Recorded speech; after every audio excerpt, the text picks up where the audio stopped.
Ada 3 cara agar hati kita bersih, agar hati menjadi lentera, agar hati terus bercahaya. Pada saat hati sudah bercahaya, saat hati sudah menjadi lentera, maka hatilah yang bisa mengenali kebaikan dan keburukan. Mana yang hak, mana yang batil, mana yang benar, mana yang salah. Sebab dasar hati kita bersih, suci. Tapi karena aktivitas kita yang mengotorinya, kejahatan, kemungkaran, kemaksiatan yang kita perbuat di hadapan Allah, itu yang menyebabkan hati yang bersih, hati yang suci menjadi kotor. Maka supaya terjaga dan terpelihara hati kita itu 3 caranya, kata para ulama. Yang pertama, tadzakkur, mengingat Allah, menyebut asma Allah subhanahu wa ta'ala, mengagungkan Allah, berzikir, mengucapkan subhanallah walhamdulillah wa la ilaha illallah wallahu akbar, dan zikir-zikir yang lain. Zikir yang terus kita baca itu diantara fungsinya adalah untuk membersihkan hati dan jiwa kita. Pada saat itu akan memberikan ketenangan dalam hidup kita. Ala bizikrillah tatma'innul qulub. Dalam surat Al-A'la juga disebut Allah subhanahu wa ta'ala, di antara cara membersihkan jiwa kita itu adalah dengan mengingat Allah, menyebut asma Allah subhanahu wa ta'ala. Yang pertama. Yang kedua, tadabbur, mengkaji, memahami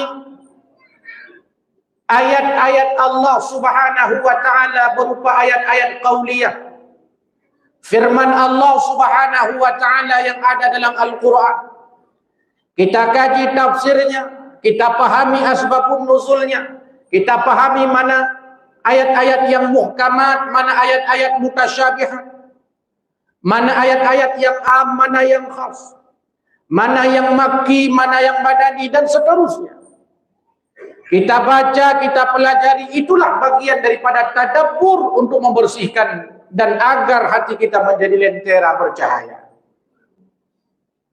Yang ketiga, agar hati kita bersih dan menjadi lentera, kata para ulama, setelah tazakkur, tadabbur, yang ketiga adalah tafakkur, meneliti, mengkaji, memahami ayat-ayat Allah subhanahu wa ta'ala yang tersebar di seluruh alam semesta, baik yang besar ataupun yang kecil, baik itu yang jauh dengan kita ataupun sesuatu yang dekat dengan kita, bahkan diri kita.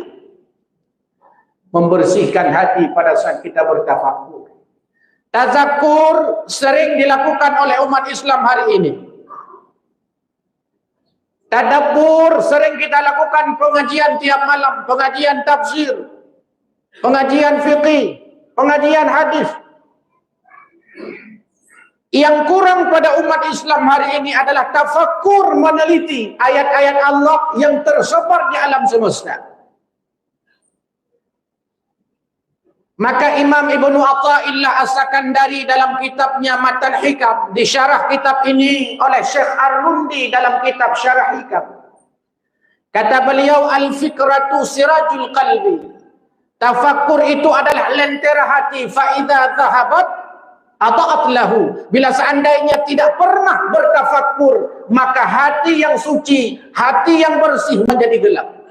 Hati yang bercahaya menjadi gelap, menjadi padam. Apa sebabnya? Tidak pernah bertafakkur.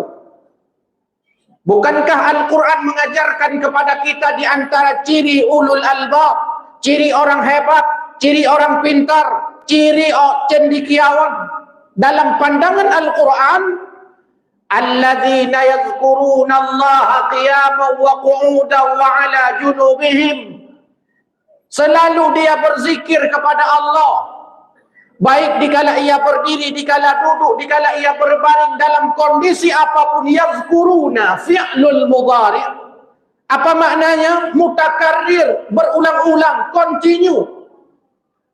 Kemarin dia ingat Allah, sekarang masih ingat Allah, besok kalau panjang umur masih ingat Allah. Bulan lalu dia berzikir kepada Allah, bulan ini masih zikir, bulan depan kalau masih panjang umur masih berzikir. Itu makna yazkuruna. Bukan hanya kemarin berzikir lalu hari ini tidak. Bukan hanya hari ini ingat Allah lalu besok tidak. Terus menerus yazkuruna. Zikir, ciri ulul albab. Dan yang kedua, yang jarang dilakukan oleh umat Islam hari ini adalah wa yatafakkaruna fi khalqis samawati wal ardh. Mentafakuri akan ayat-ayat Allah Subhanahu wa taala yang ada di langit dan yang ada di bumi. Ini yang jarang kita lakukan pada hari ini. Umat Islam lemah di bidang pengetahuan alam ini. Padahal sepertiga Al-Quran isinya adalah tentang ayat-ayat Allah yang bicara tentang alam semesta, bicara tentang bulan, bicara tentang matahari, bicara tentang binatang, bicara tentang tumbuh-tumbuhan, bahkan bicara tentang manusia. Tapi itu yang kita tinggalkan. Tafakkur. Para rasul, para nabi terdahulu mereka bertafakkur. Di antara contohnya Nabi Allah Yahya alaihissalam. Nabi Yahya ini anak daripada Nabi Allah Zakaria alaihissalam. Nabi Zakaria ini lama menikah sampai usianya sudah tua, tidak punya anak, tidak punya keturunan. Tapi karena ingin memiliki keturunan, ia bermohon terus menerus kepada Allah. Rabbi la tadarni fardan wa anta khairul warithin. Ya Tuhan, jangan biarkan aku sendiri. Engkau yang mampu, Engkau yang bisa memberikan pewaris kepadaku. Ketika usianya sudah tua, istrinya sudah menopos, karena doa yang terus menerus, Allah memberikan karunia anak kepadanya. Ismuhu Yahya, namanya Yahya. Yahya ini ketika usia 7 tahun pernah hilang dari rumah. Tidak pulang-pulang. Karena dari pagi hingga sore tidak pulang, anak yang amat dicintainya. Sejak dulu Nabi Allah Zakaria sudah berdoa supaya mendapatkan anak.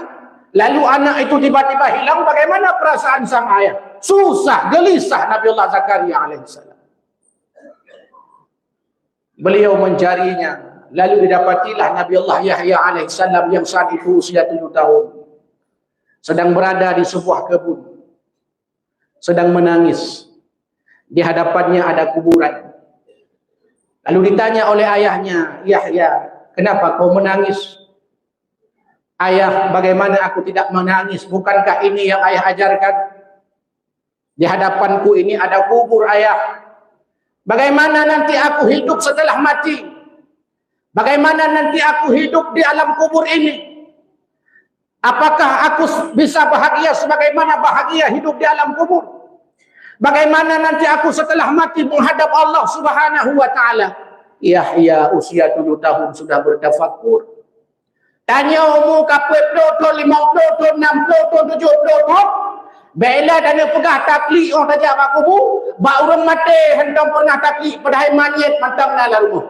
Tanya you tendai dan kubur tak kering-kering bro. Dah pegah habis ini sebab politik ini dia pegah. Manyet epai rumah mentang tengah ke semana. Nyambang tingkat kurangnya tafakurnya umat Islam hari ini. Kematian tidak bisa lagi memberikan pelajaran kepada kita. Padahal Nabi mengatakan kafabil mauti wa'idha, cukup kematian sebagai pelajaran. Kalau seandainya kematian tidak bisa lagi memberikan pelajaran dan iktibar kepada kita, lantas pelajaran apa lagi mau kita peroleh? Dari mana kita bisa memperoleh pelajaran kalau seandainya kematian tidak bisa menjadi pelajaran bagi kita? Itu tanda kurang tafakur. Nabi Allah Yahya 7 tahun usianya sudah bertafakur. Nabi SAW juga bertafakur. Ketika anak yang amat dicintainya Ibrahim waktu kecil meninggal dunia, bertafakur Nabi SAW. Pergi berangkat beliau ke Gua Hira. Kalau seandainya zikir itu lebih dominan kita, manusia. Kita membaca ayat Allah, kita berzikir, mengucapkan tasbih, tahmid, tahlil. Kalau tadabbur lebih dominan kita. Tapi kalau tafakkur, kita tidak nampak dominan di sana. Nabi SAW melakukannya. Sehingga terus-menerus Nabi melakukan itu. Sampai Jibril datang kepadanya memberi wahyu yang pertama. Di sisi yang lain, dalam kisah yang lain, Nabi SAW pada saat pergi ke perang Tabuk bersama para sahabat, beliau melewati satu tempat di mana tempat itu adalah bekas diazabnya kaum Nabi Allah Saleh alaihi salam. Lalu para sahabat sebelum pergi ke Tabuk datang ke tempat ini. Dilihat banyak sumur, lalu diambil airnya oleh para sahabat. Apa kata Nabi? Hai sahabatku, jangan kau ambil air yang ada dalam sumur itu. Karena ini adalah azab Allah Subhanahu wa ta'ala kepada kaum Nabi Allah Saleh saat itu. Jangan kau ambil. Kalau kalian mau ambil, ambil saja air yang ada dalam sumur ini. Karena sumur yang satu ini yang bisa kita gunakan. Karena ini sumur adalah tempat minumnya unta Nabi Allah Saleh alaihi salam. Sedangkan yang lain dijadikan sebagai tempat maksiat mereka. Diazab Allah. Jangan berlama-lama berada di tempat ini. Segera tinggalkan tempat ini. Jangan berlama-lama. Kecuali kalian ingin mengambil pelajaran di dalamnya. Silahkan kita datang pada tempat-tempat yang telah terjadi peristiwa, katakanlah musibah. Tajak kenan dengku dia jenguk. Tapi ingat tujuannya untuk mengambil iktibar.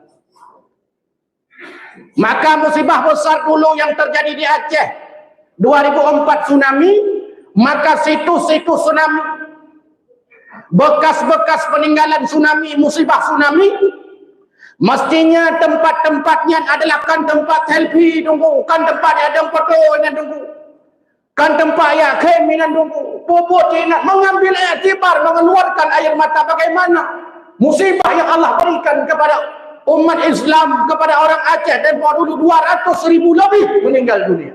Ini yang perlu kita ambil iktibar. Itanya ada tambang belum tsunami cok foto selfie le tiga tajak kapal lapungan kem beberaya tu mina. Di mana pelajarannya?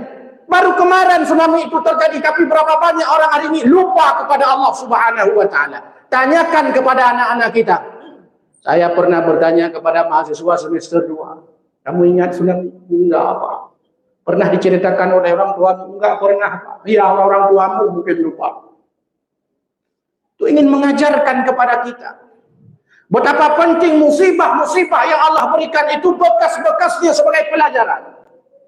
Kenapa jasad Firaun diabadikan Allah Subhanahu wa taala? Untuk menjadi pelajaran. Maka semua kisah dalam Al-Quran, kata Syekh Manna Khalil Al-Qattan dalam kitab Mabahis fi Ulumil Quran, kalau ada kisah dalam Al-Quran, kalau ada benda dalam Al-Quran, kalau ada ucapan dalam Al-Quran, kalau ada sumpah dalam Al-Quran yang diulang terus-menerus, beliau mengatakan itu penting kisah tersebut, penting sumpah Allah tentang benda tersebut. Tentang waktu Allah bersumpah berkali-kali, wal asri wal fajri wal laili wal nahari wasyamsi wal qamari. Itu artinya pentingnya waktu. Kisah Bani Israel diulang-ulang oleh Allah dalam setiap surat. Dalam berbagai surat diulang-ulang oleh Allah Subhanahu wa taala. Apa tujuannya? Supaya menjadi pelajaran. Kisah-kisah umat terdahulu, lebih 12 umat terdahulu diazab Allah Subhanahu wa taala. Tapi sayang, situs-situs itu kadang hanya sekedar foto-foto, selfie-selfie, media, pegah bagok, kalian ajak dengar. Padahal mestinya itu adalah tempat mengambil iktibar dan pelajaran. Itu tafakur. Tafakur tentang alam yang dekat dengan kita. Rupanya ada binatang yang diciptakan Allah Subhanahu wa taala usianya tidak sampai sebulan. Nyamuk yang tertua usianya 14 hari. Rupanya jamuk paling tua 12 hurau umumnya. Yang 12 hurau berarti kaji ke kakek-kakek nyamuk yang 12 hurau. Kita nyoba 12 hurau mentang balita, mentang banyak, mentang ubud. Apa artinya hadirin? Kita diberikan umur panjang oleh Allah. 60, 70, 80. Kemana umur itu kita bawa? Ada binatang kadang yang tidak pernah ulang tahun. Karena usianya tidak sampai setahun. Seperti umpama kupu-kupu. Anak terus itu numu ikamati. Bahkan ada binatang yang katanya menurut penelitian tidak pernah mati-mati. Kecuali dimakan manusia. Di antaranya lobster. Maka kenapa orang senang makan lobster? Karena cara mati lobster dimakan orang.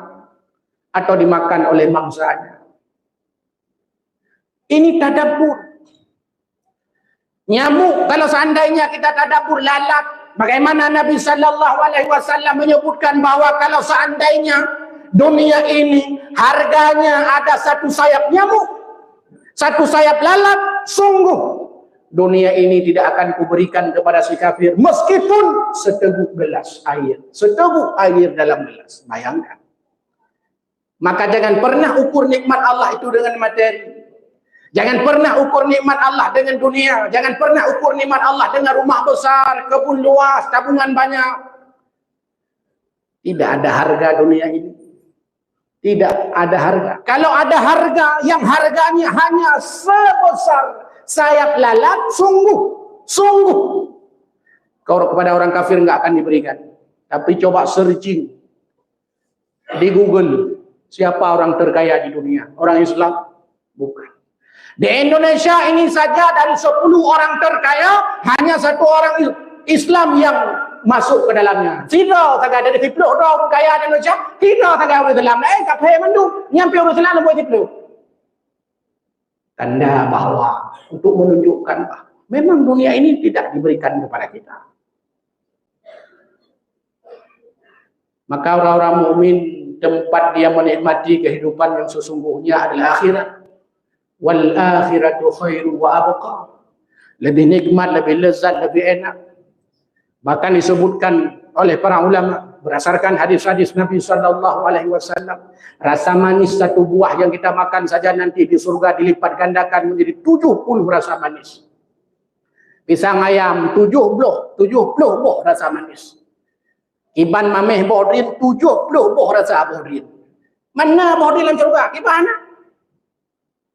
Buah-buahan yang ada di dunia ini ada buktinya, ada ayat dalam Al-Quran sehingga ahli surga mengatakan qalu hadzal ladzi ruziqna. Orang dalam surga dengan kepajuh-pajuh pakaian itu kun bak ngam qalu hadzal ladzi ruziqna. Dulu buah ini pernah diberikan ketika kita tinggal di Birun dulu. Tapi rasanya, nikmatnya sudah berbeda. Apa jumlah dia menyelitat di medonya diabetes. Di surga handal diabetes, buktinya di surga itu nggak ada rumah sakit. Makan beras banyak di dunia, diabetes. Letat apa jauh kerupuk mulia yang ino dunia, asa urat. Tapi dapat jauh kerupuk mulia dalam surga, handru asa urat. Hadirin yang Allah muliakan, itu di antara contoh-contoh kecil tafakur, itu belum melihat diri kita. Maka pada saat orang mengenali dirinya, maka sungguh dia akan mengenali Tuhannya. Kenapa kita kadang jauh dengan Allah, tidak pernah kenal Allah Subhanahu wa taala? Salah satu sebabnya, baiklah kena turi Tuhan, rau kena keturi. Dia Islam, mukmin, tinggal di Aceh, syariat Islam, tapi main judi, kena keterau. Orang Islam tinggal di Aceh, syariat Islam, tapi hana semayang, hana keterau aku. Bahkan kalau kita lihat masjid-masjid di Aceh, melasah-melasah di Aceh, hana pintu masjidnya tak ada yang nak pintu, masjid ke pintu tak mau pagar hana. Kepuh hana kepegat pagar, pakah hana kepegat pintu, mengajak tajak jajan ada. Kalau kita baca koran-koran media Islam, Bagaimana pertumbuhan orang Islam di Eropa? Orang-orang Islam di Swiss ingin sekali ibadah seperti orang Indonesia, seperti orang Aceh. Kenapa? Masjid di mana-mana, boleh buka masjid kapan saja, boleh ibadah di dalamnya kapan saja. Kerana jauh je, malam je, tepot je, jauh je, bunga je, poh 6 je, poh 12 malam je. Jangan-janganlah. Dia tak ajak bukti ni. Pagu hana pintu pitan. Tayang yang lemur rupanya yang. Tanda bahawa tanyu hana dah hero. Hadirin yang Allah muliakan, khatib mengajak diri pribadi. Jadikan hati ini bercahaya. Tumbuh lentera dalam hati kita. Sehingga bisa mengenal kebaikan mana punya kita, mana punya orang, mana yang hak, mana yang batil. Caranya adalah hidupkan hati ini. Berzikir kepada Allah. Mentadabburi ayat-ayat Allah yang ada dalam Al-Quran. Kemudian tadabburilah apa saja yang ada di sekitar kita. Karena semua itu akan memberikan dampak positif terhadap jiwa dan hati kita. Pada saat itu menjadilah kita orang-orang yang bersih hatinya, orang-orang yang mulia, orang-orang yang cerdas dalam pandangan Al-Quran.